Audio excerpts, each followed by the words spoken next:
We're delighted to show you the 100-year history of B'nai Jacob. Because we have so very many slides, we will not be able to leave each one on the screen long enough for you to identify each and every person.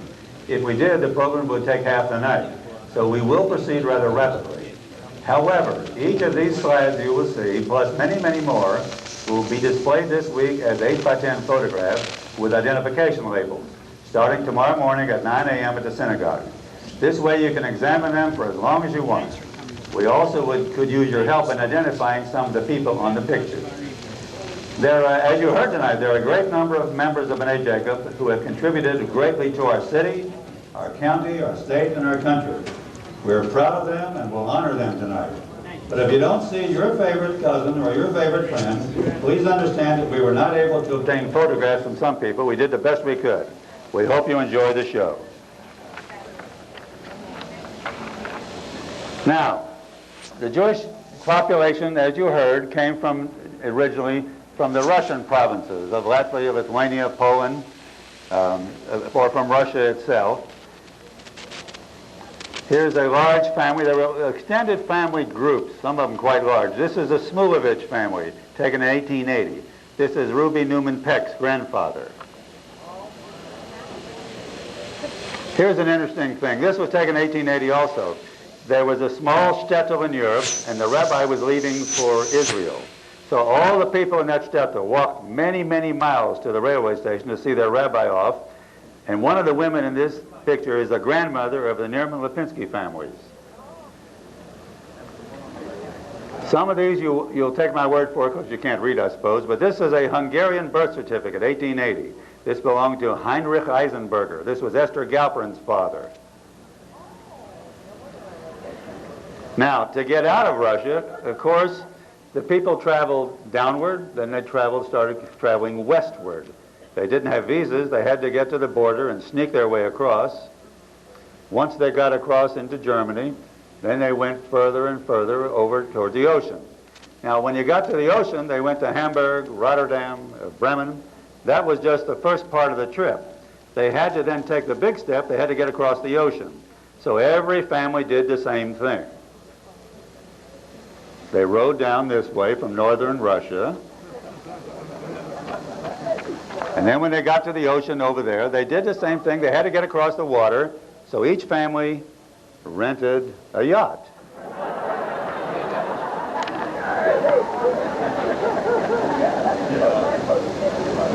Of course, we know that's not true.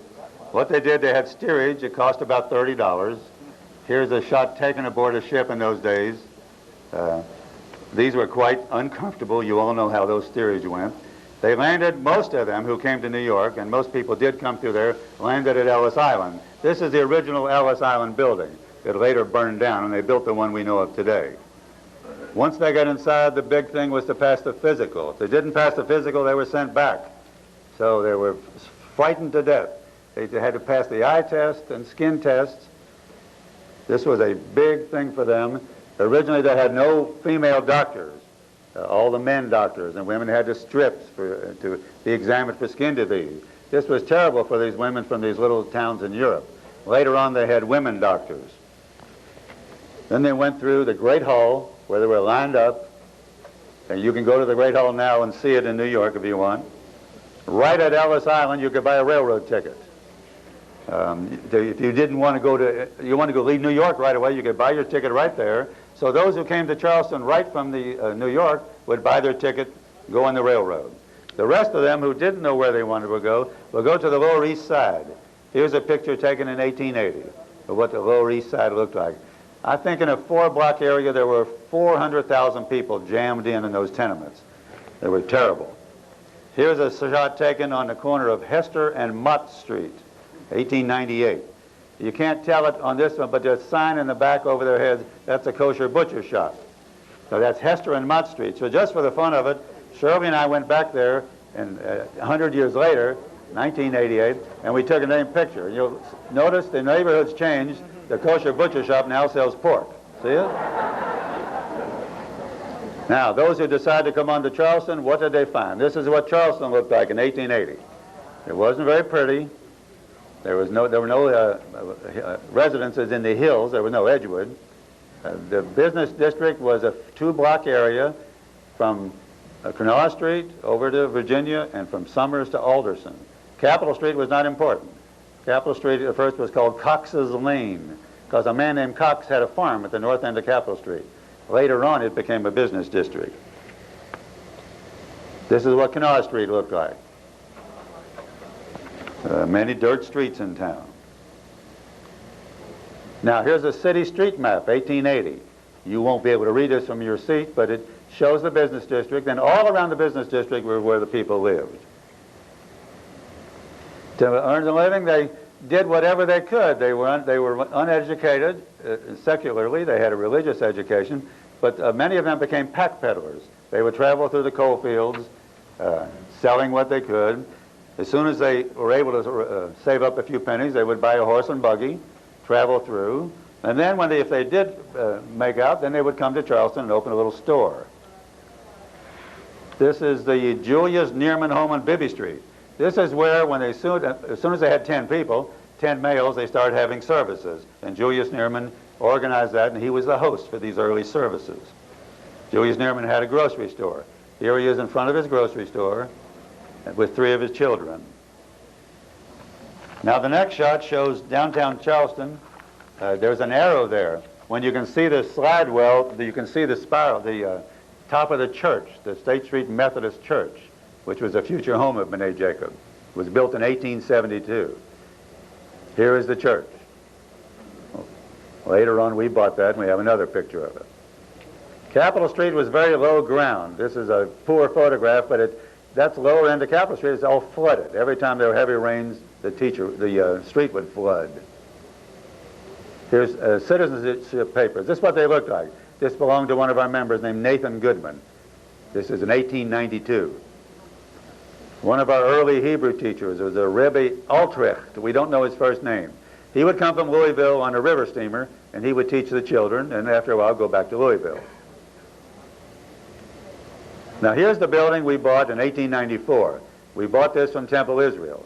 They sold it to us at a bargain price of $475, $100 down. Now this picture was taken 50 years later. Urban Renewal finally took this building. And we have a copy of the deed that was used. Here is the first page of the deed, and here's the second page of it. We got this out of the files. Now, there were 17 founders to the synagogue. We have pictures of 8 of them. This is I.M. Cohen, Jacob Gluck, Solomon Hark, Julius Neerman, Isaac Podlipsky, and on this slide, we'd like to lower the slide just a moment so you can see him.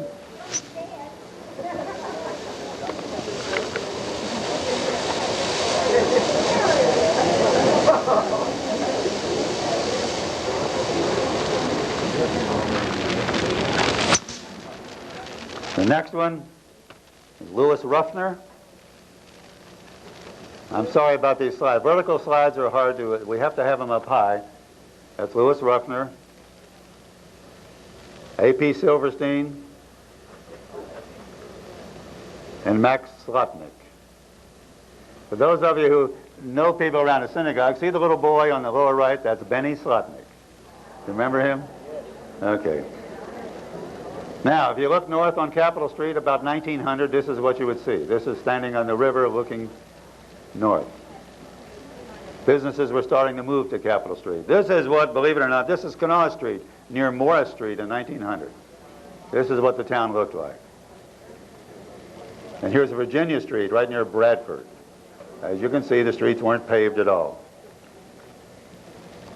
Here's the Julius Neerman family about 1905. Philip Neerman was the first Orthodox baby born in the city of Charleston. Here's the levee landing. That's where they're building that park now. The steamboats came, docked up from Cincinnati and Louisville and landed there. This is the first kosher butcher we had. This is Mechitza Neerman, N-I-E-R-M-A-N. Here's the tailor shop of Michael Cohn and Philip Aronstam. This is on Kanawha Street, 1906. This is Rebbe Philip Cohen. He was a Hebrew teacher, 1906 to 1914. And here's Rebbe Cohen's family. You know a lot of these people, Joe Cohen, Mike Cohen, all the people who were Deutsches, all the people who were well known in the synagogue. Here's Capitol Street, 1908. More and more businesses the B'nai Jacob people owned moving to Capitol Street. The grocery stores were very popular. Here's a Busy Bee grocery store run by the Galinsky family, about 1908. Now the B'nai Jacob Lodge, they called it a lodge. It was growing. Here it is, their first anniversary, 1908. In order to raise money when they got a synagogue, they sold seats. This is a seat purchased by Nathan Goodman. He got a permanent seat for $75. On Capitol Street was the Burlew Opera House. When any of our children graduate high school, this is where the high school graduations were held. Later on, O.J. Morrison built there. Here's the Union Bargain House on Canal Street. The owner was Max Slotnick, 1908. Here's another set of citizenship papers. These belong to Harry Davidson. Then in 1908, we bought the State Street Methodist Church. The bell tower was taken off the top of the building, and there was a cross up in the top and a little round window. We took that out and put a wooden Morgan David in there, and the building sold for $14,500. The first wedding in this building was Helen Hecht and Joe Schwartz, 1909. The grade school children went to Union School. This was down on Lee Street, on State Street. Here's the first grade class at Union School. There were about 15 of our kids in this class, 1909. Here's another early family. This is the Delinsky family. Now, when the women dressed up to go downtown, this is what they went like. That's Ida Cohen on the left and Tilly Schatz on the right. A little bit different. Charleston in 1910 was starting to look like this. Here's the Goodman Kravitz family. It was a double family living in this house. There they are on the first floor, and the man up in the balcony was a boarder. He lived there too. Here's the first confirmation class. This was Fanny Epner, later Fanny Steiger. This was Rabbi Nachman Heller's class, 1912, first confirmation they had. The Charleston Fire Department, we had one member there, Michael Neerman, who's the second from the left. He was on the Charleston Fire Department. Another early family. This is the Victor Prizer family, taken in 1912. You know those, Pete, Alex, Ben, and all the Prizers. Here's Ben Kaplan's grocery store on Kanawha Street, 1912. That's Ben and Hattie Kaplan. The naturalization papers belonging to Henry Eisenberg, that's Esther Galpin's father, when he got his citizenship. And the I.J. Hark grocery store, that's I.J. Hark, and next to him with his hands on his hips, that's Zundel Hark and the other kids in the family. Now most of the Jewish population lived on or around Clendenin Street. Now we searched for 2 years for a shot of Clendenin Street to show you what it looked like. This one shows a little bit of the housing, but we did get these two little street urchins. That's Joe Silverman on the left and Willard Pushkin on the right.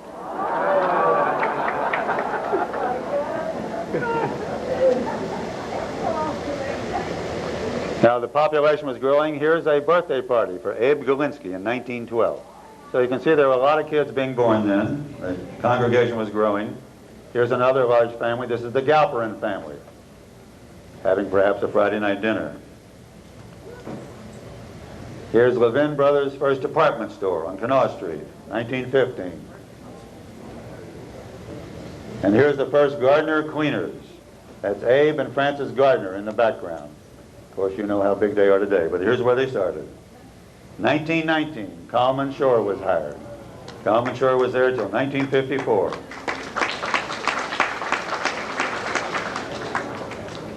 Here's the original interstate radiator.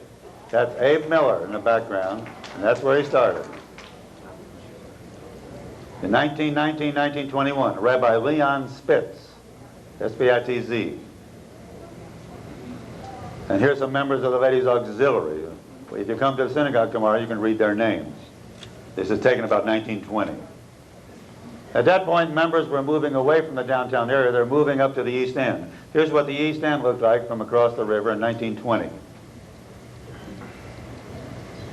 Here's Kanawha Street between Summers and Capitol. You can see A.I. Poland, watch inspector at the top there. That building in the background was not B'nai Jacob owned, but that's Frankenberger's original store. And here's another view of Kanawha Street, looking west. That tall building is the St. Albert Hotel. And Capitol Street, 1920, kept growing more as a business district. Of course, as you know, we had a big streetcar set up in those days. Here's another rabbi. This is Morris Kaplander, 1921, 1925. This one fascinates me. I get the feeling that if he would pull that coat sideways, there'd be a big Superman S on his chest. We started to produce some athletes. This is Morris Berman, who played basketball for Penn State. And Nat Potemkin, who played for Denison College. Mose Goodman was our first All-State player. He was a second-team fullback for Charleston High in 1924. Reverend Nathan Silverman, 1928 to 1934. This is Harry Barton's stepfather. And now, you'll all remember the famous outer loop streetcar. Remember the streetcar setup we had? This was the outer loop. Took us all downtown for Hebrew school. In 1929, Mendy Karp made second team All-State for Charleston High.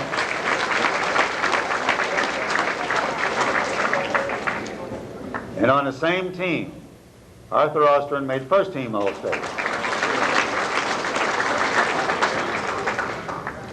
Wilbert Pushkin was wrestling for West Virginia University. A popular social event was a Tom Thumb wedding. This is Florine Marks on the left and Sherwin Goodman on the right.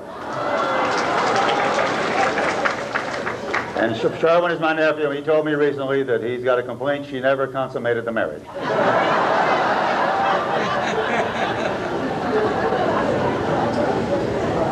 There's Brecker's Grocery Store, Kanawha Street, 1930. The boy is Davy Brecker.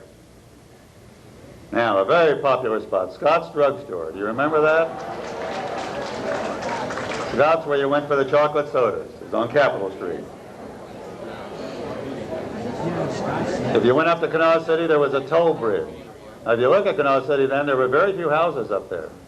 It was pretty empty. They were just starting to build the houses in Kanawha City. Jack Katzeff became Sunday school superintendent for the next 30 years. Here's Troop 9 Boy Scouts, 1930. As I say, I'm not going to name them all. You can read them at the synagogue tomorrow. There was a sorority called the Faisal Life Sorority Men, 1930. A number of these people are here tonight. The YMCA had a church league. It was very popular in those. It was an adult league. The B'nai Jacob team is on the left in the light-colored jerseys. There's 6 of them there. One is Zundel Hark and several of the other fellows. Capitol Street in 1932 looked like this. The orange-colored streetcars went short distances. The black streetcars went the long distances. The Charleston riverfront was pretty ugly then. This was before the boulevard. There were little houseboats up and down the Kanawha and the Elk, and people lived in those houseboats. And it was not very attractive from the other side of the river. Now, this is Joe Weiland. Okay, they owned Lower Falls Beach. Remember Lower Falls Beach on Coal River? Okay, our slides are all right now. They towed you across the river on those barges. Remember that? And the light green on the left will show every other slide. Now, you can't fix that. Don't know what it is. So it's terrible for you because here on the left side of the room, you'll have to look all the way down on the right. But, you know, we want you to see the program, so you may have to look back and forth like a ping pong match or a tennis match, but we'll go ahead and please do the best you can. Okay, on the right it shows a middle-aged crowd on a picnic at Lower Falls Beach. Okay. This is such a pleasure. I'm telling you. Here's a younger crowd. One's ahead. All right, the left side is one slide ahead of the one on the right. Isn't it fun? What are we going to do? Yeah. All right, we think we can fix that. All right, on the right, you see a younger crowd having a picnic at Lower Falls Beach. Now, they're both simultaneous if it stays on. Once the Wildlands were out of Lower Falls Beach, they got Rock Lake Pool. This was where we went every Sunday. And the Wildlands owned this until just last year. Sidney Neerman played basketball for Charleston High School and Kanawha College. I'll put your name. Rabbi Cooper came to town in 1932.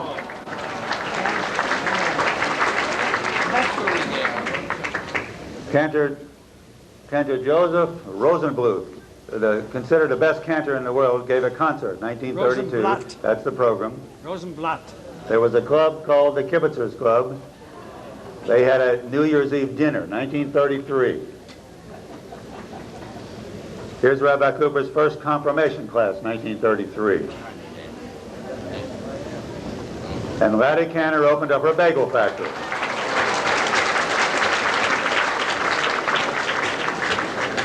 I don't have to tell you how much enjoyment she gave the town. In 1934, they gave a dinner honoring Jacob Wells for his faithful service. Now, the synagogue was remodeled. Those were classrooms originally, so all the classrooms were taken out and a large room was moored, and then we could have a dinner. This was the first dinner they had, 1934. It was a Chevra Kadisha dinner.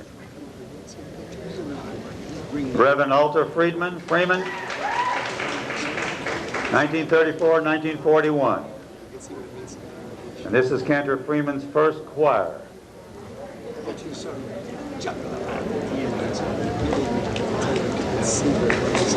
Rabbi Cooper helped form the Yiddish Dramatic Club in 1933. Here's a picture of him taken on the stage.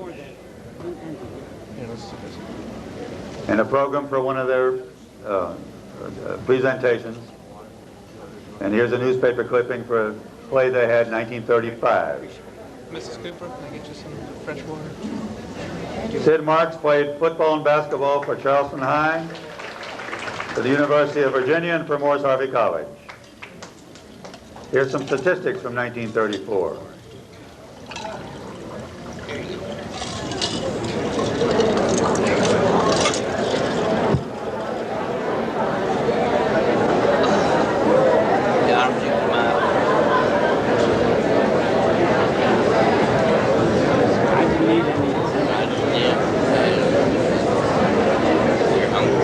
Here's our first double bar mitzvah. That's Marty Goldman on the left and Sanford Lewis on the right.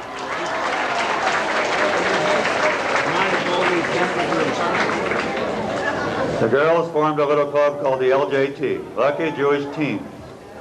And some of those are here tonight. Lucky Jewish Team. Here's a New Year's Eve party from some of the Yiddish club, taken 1937, all dressed up for New Year's Eve.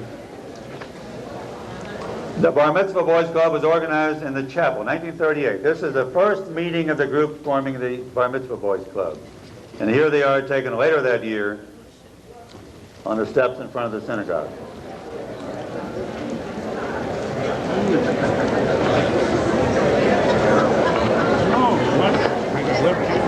In 1938, Alex Schoenbaum made All-American football at Ohio State.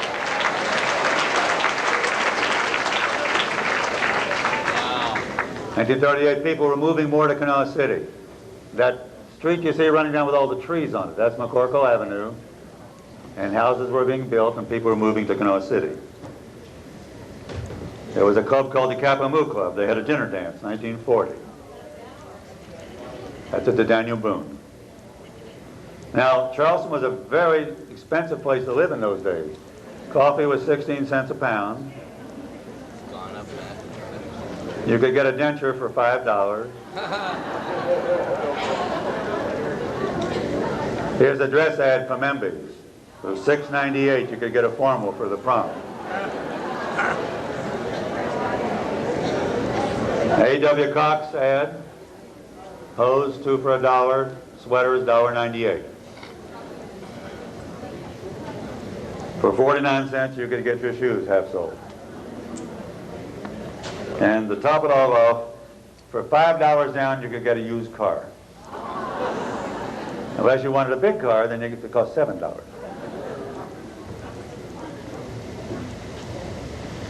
Here's Galpin Jewelers on Capitol Street with their staff out in front. Nathan Goodman started Goldfarb Electric then. And on the west side, Ben Marks had the Cream Crust Bakery.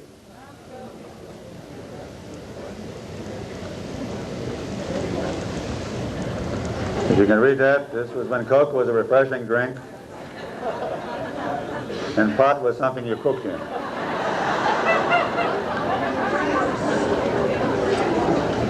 Michael Cohn gave up his tailor shop and he became a builder. And what did he build? How did he contribute to the town? He built the Atlas Building, the Riverview Terrace, the Argonne, the Aracoma, the La Salle, and several others, which we don't have pictures of. This is Cantor Irving Ashery. He came here in 1940. And here's Cantor Ashery's first choir, 1941.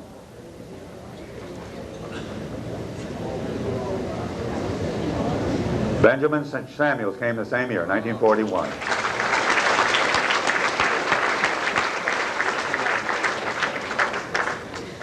The Sunday school children were preparing food for the children at the Davis Child Shelter on a holiday called Shamis Osha Bishra, 1941. And then they went over to the Davis Child Shelter and they presented their gifts to the children there. Then that year, of course, one of the biggest things that ever happened at Pearl Harbor. This picture taken right in the middle of the attack on Pearl Harbor. You can see a bomb going off there. And of course, that brought on World War II. Here's a headline, Japan wars on U.S. and so forth. This is the New York Times that day. And then it was nice to be wanted.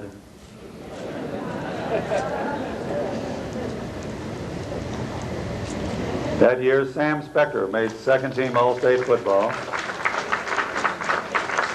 Sam later became a judge in Florida. And Stanley Prizer was second team All-State football that same year. We make the change now.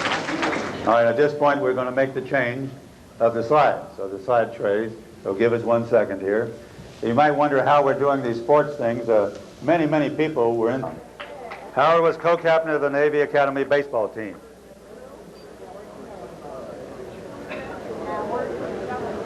Now the right side doesn't work. Well, isn't this fun? That's Albert Smolin. He was on the track and wrestling teams at West Virginia University.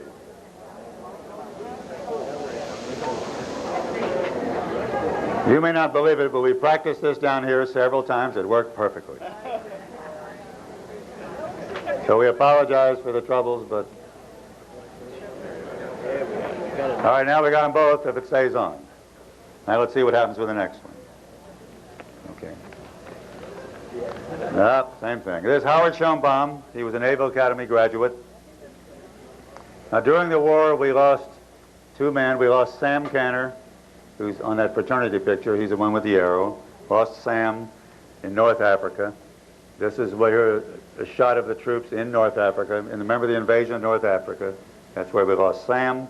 And we also lost Sergeant Jack Herman, who we lost in New Guinea.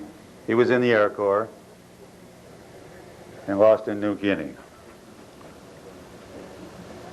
In Charleston, we had a Navy Mothers Club. On that picture you see on the lower left, the second and third, that's May Neerman and Ida Aaron, members of the Charleston Navy Mothers Club. Rabbi Cooper sold so many war bonds that he was given an honor by the Treasury Department. He was allowed to name one of our airplanes. He called it Charleston, West Virginia Zionist. In 1945, all the men came home. And some of the men came home, they found little surprises.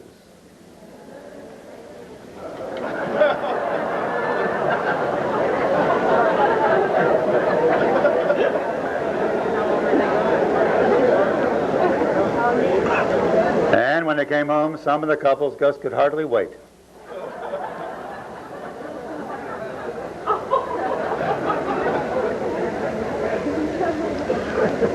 1945, the Sunday school had a Mother's Day program.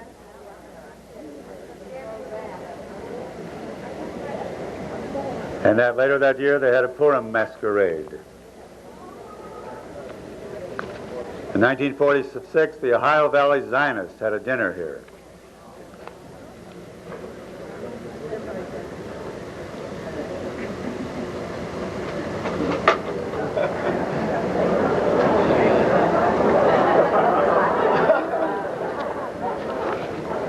A lot of things were new in those days. At the synagogue, we had all kinds of shows and contests. Here's an old-time style show we had. That happens to be me. That's Faye Abrams and Shirley on the right. It was an 1890 style show. The Junior Hadassah had a dinner dance at the Boat Club, 1948.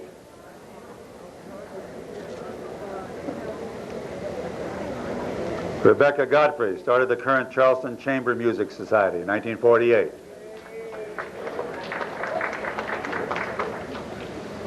Nemo Neerman played basketball.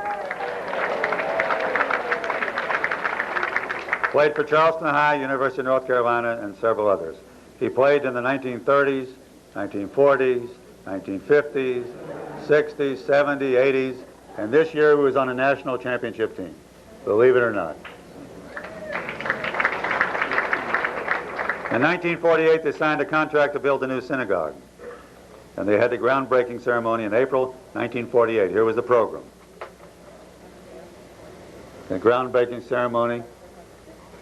Rabbi Cooper spoke from that truck. They had separate seating for men and women.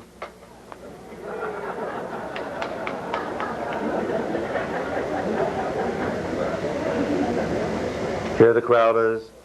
And then they started the actual groundbreaking. They stood around, and Rabbi Cooper turned the first shovel of dirt. After that, we went back to the old synagogue and had a party, a reception. So here they are at the old synagogue. When you see this at the synagogue, you'll recognize a lot of people in that photograph. Here are two more of the same thing.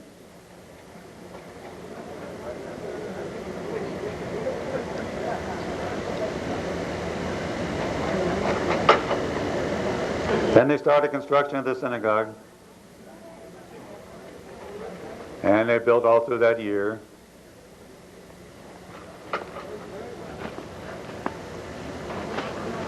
And the building was nearing completion. They had the cornerstone laying October 10th, 1948. Here they are lowering the cornerstone into the wall. And had speeches for the cornerstone dedication. Now the old synagogue at that point was sold to the Eagles Club. Here they are at the selling ceremony. The last bas mitzvah class at the old synagogue was held in 1949. And right concurrently with that, the new building was completed. And they had the next bas mitzvah at the new building, 1950. Cantor Paul Reese came, 1949.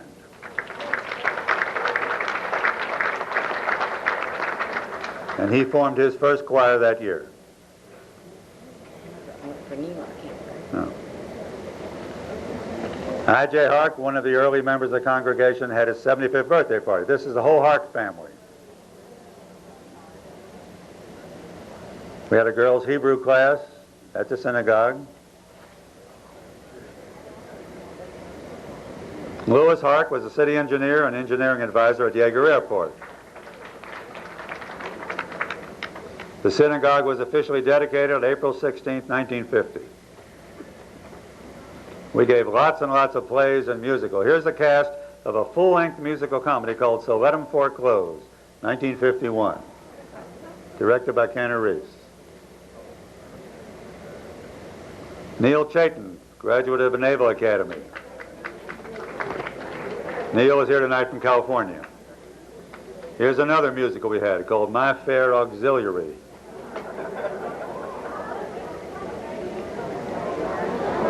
Marty Pushkin was the captain of the track and soccer teams at West Virginia University.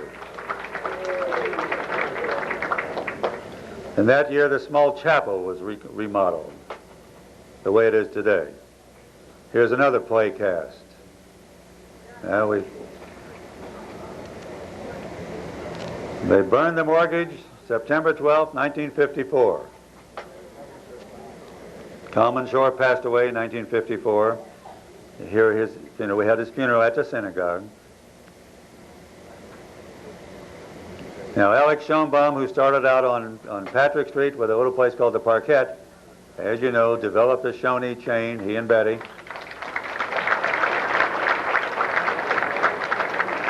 And it now spreads through 30-some states. Stanley Deutsch became a state legislator. We had 3 delicatessens at the same time. Leon Chef on Jackson Street. Morris Hart's on Washington. And Abe Max on Washington. Rabbi Cooper had his 25th anniversary. Here's the cake they had that night. And here's part of the crowd at the dinner.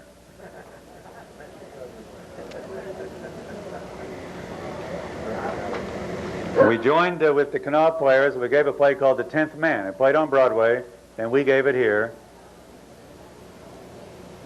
We gave it up in Kanawha City at their workshop. It was a very successful thing. Here's another one of those Tom Thumb weddings. It was given as a program for the senior club. Had a much bigger wedding party there. John Kerwin was playing soccer for Penn.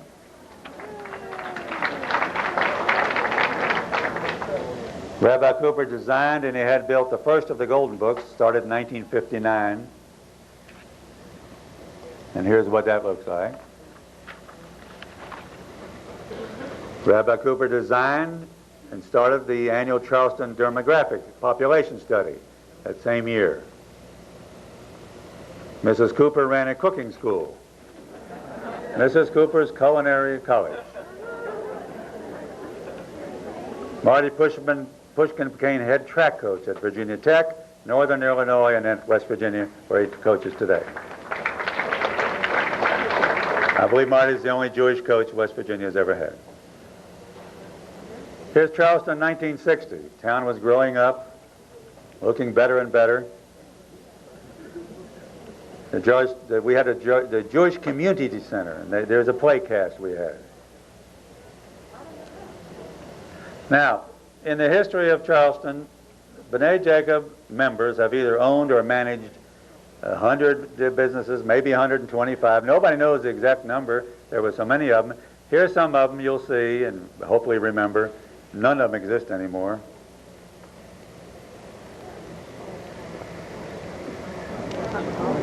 He's here.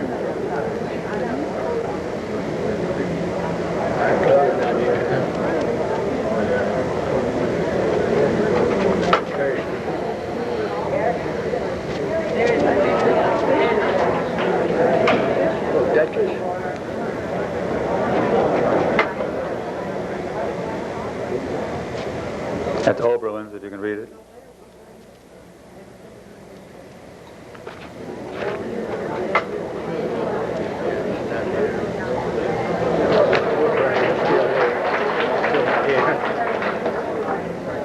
I don't know if you read it, that's the Elaine shop.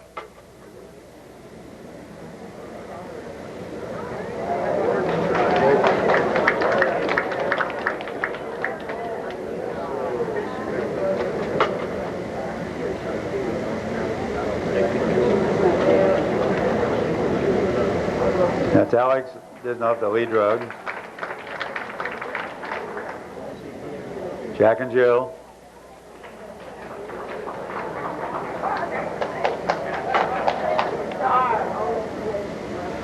Doe and drug. The famous.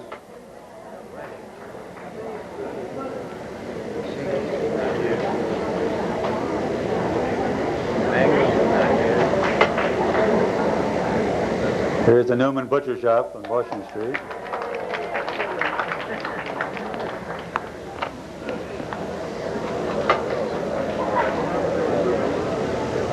That's the Saks Company next to Silverbrand on Capitol.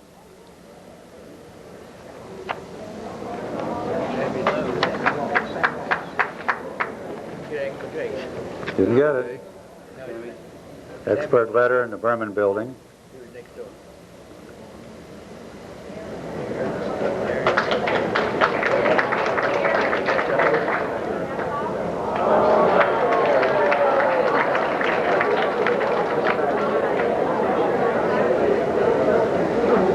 That's the Kears Theater, but next door is the Lewis Men's Shop.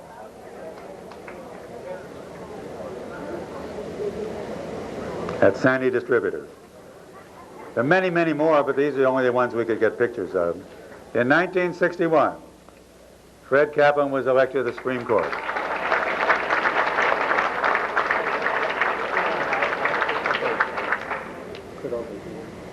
Here's some ladies auxiliary officers, 1961.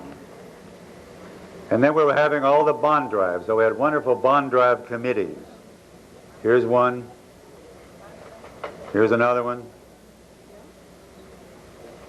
They would bring in nationally known speakers. Here's George Jessel, shown here with Ruby. And Bess Myerson, Miss America. James Roosevelt. Drew Pearson. Jennings Randolph. Had a celebrity almost every year. Izzy Buff became the activist who championed the black lung cause, and he was very successful with it. Charles Schiff became the symphony conductor in 1965. Here's another cast in a play called A Praying Proposition, 1965. Leo Kopelman became a state legislature, 1960. Here's our father's team at the Father and Sons basketball game, 1966.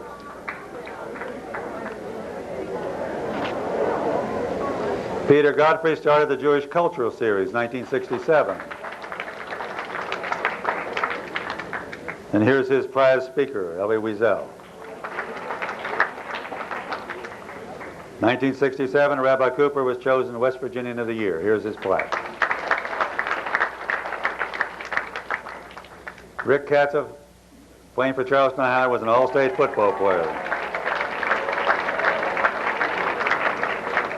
And here's what an all-state award looks like. He was chosen as the linebacker of the year that year, and chosen as the lineman of the year. A double honor, very much reserved. He played for the University of Cincinnati. Saul Podlipsky wrote a column for the Daily Mail for many, many years. We started having morning breakfast at the synagogue every day.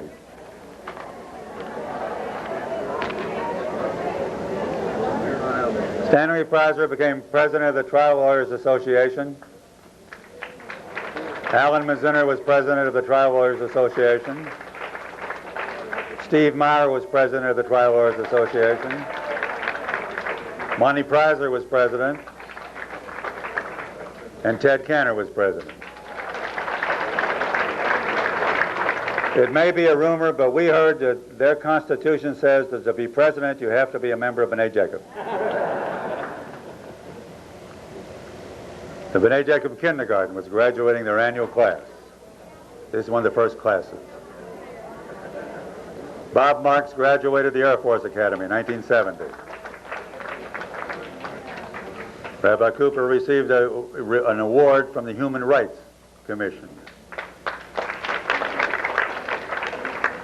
The Levine family bought the Charleston Baseball Club, named it after poor Charlie. They had the team for 10 years. Here's what the team looked like. And here's poor Charlie throwing out a first ball.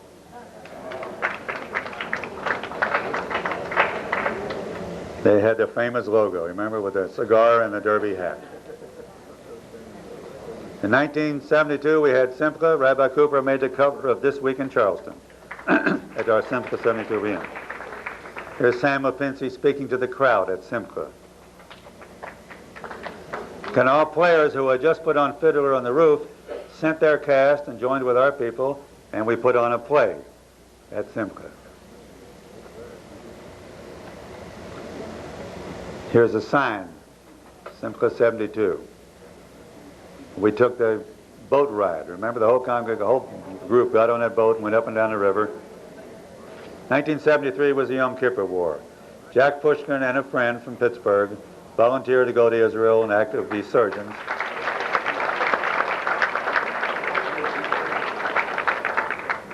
And here they are treating a patient.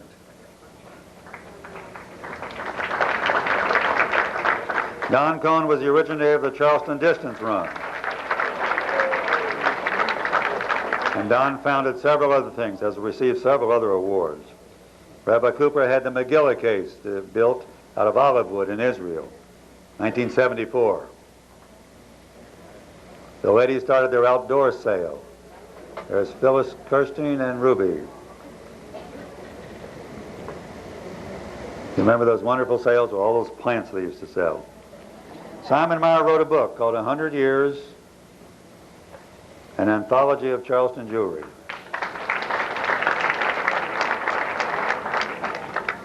Irving Sofer became the state medical examiner almost 20 years ago. Stephanie Winston wrote the bestseller. Her book was called Getting Organized, and she says she has another book coming out very soon. We had a chair that was used at the Camp David peace talks donated to the synagogue. You see it in the lobby of the synagogue today. Leslie Pushkin became the first solo bas mitzvah.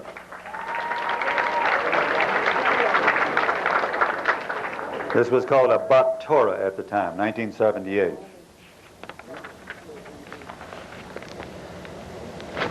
Sam Rubin was elected to the state legislature. And Harry Silverman, whose family attends B'nai Jacob, became the Charleston police chief, 1979. Mandy Karp was a city councilman for a number of years. Rabbi Landau came 1981, 1986. Julie Silverberg was an all-state girls basketball player at GW. And not only that, but she made the All-American High School girls basketball team, All-American. She was a KVC Player of the Year in the county, and she played college ball for Maryland. And finally, Julie won a silver medal at the 1965 Maccabean Olympics. She doesn't like this picture because her hair is messed up. Now, we've got to change the slides for the last time, and we'll continue the show. So you can see it yourself. Okay. Here's Gary and Philip Lashinsky, who, along with their father and uncles, operated as the Lashinsky Brothers Productions. They brought all those stage shows and musicals to Charleston. Bertie Cohn was designated as a distinguished West Virginian by Governor Rockefeller. I want you to know we looked high and low for this picture. Ooh, all right, settle down, come on. Joe Cooper is the originator of the heart-lung transplant. He's known all over the world. We're very proud of Joe. His picture wasn't left on there long enough. Joe, we're real proud of you. This is Duke Bloom, County Commissioner, 1985. Don Rosenberg became the County Medical Director, 1986. The Tree of Life was added to the synagogue. The B'nai Jacob Nursery, now it's not a kindergarten, it's a nursery now. Put out to class every year. We had new cemetery gates put on the new cemetery, 1987. On this date, we had a daily minion, shown here, which reached 1,000 consecutive minions. Pretty soon we will have our 3,000th consecutive minyan.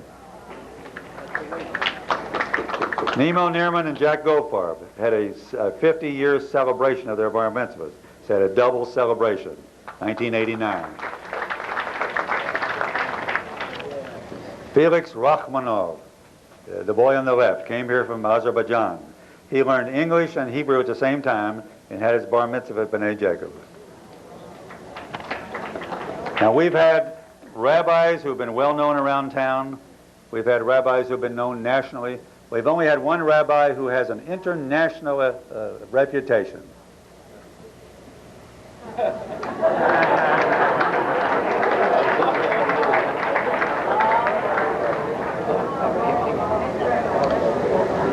Not only are we proud of that, but we happen to have the one and only Jewish Rebbitzin who teaches the electric slide.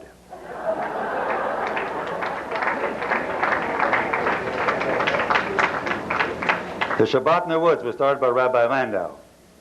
Here's one taken in 1992. We have all kinds of games, all kinds of fun at these things. If you haven't been, sign up once.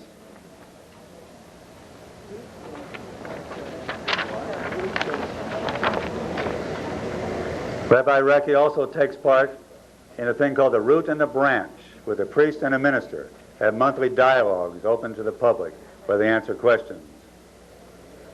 We had a Holocaust Torah added to the synagogue. Our Sunday school going strong year after year.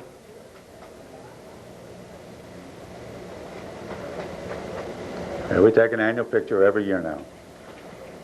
David Pushkin is the artist who designed and had the stained glass windows and stuff.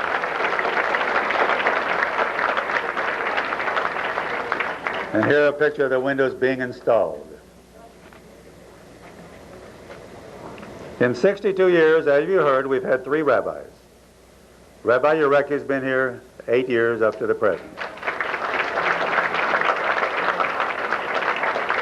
And here is Rabbi Yarecki as a little boy.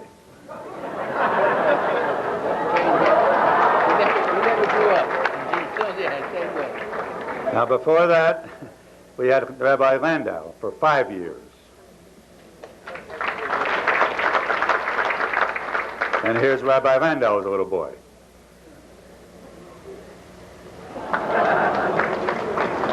And, of course, before that, Rabbi Cooper for 49 years. Now, those of you who were here for the rabbi's retirement know that there are no baby pictures taken of him. But what we did, we got in touch with Toronto. We found the midwives who were there at his birth. We had them meet with police artists, you know, who can draw from a description. And we had a drawing made. This is authentic now. It's the only baby picture anybody have ever had of Rabbi Cooper as a baby.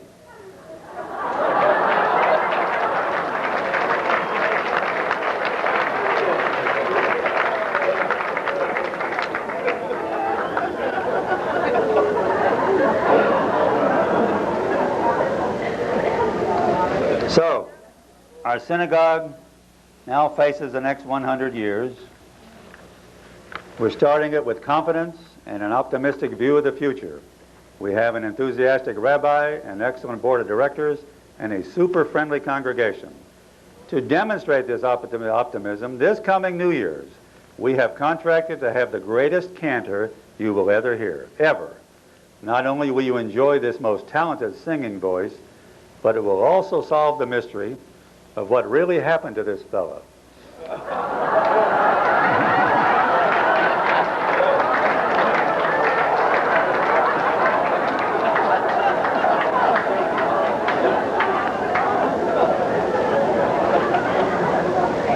Just can't wait for the holidays this year, really. So that's the end of our show. Thank you and good evening. I got all right? Okay, good. Even with all these problems. Damn, all that trouble we had. Doggone it, that's awful, isn't it?